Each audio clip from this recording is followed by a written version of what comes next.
shamas, yeah.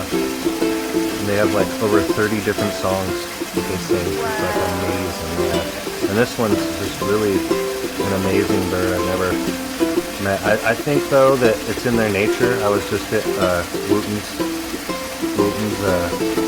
dairy, not dairy, what am I saying? Farm, and they have like a bunch of vegetables where we got the avocados, and those Shama came up and sat on the tree, and it's like doing this one song, and I'm like, oh, you got better songs than that, and I got some pretty good whistles.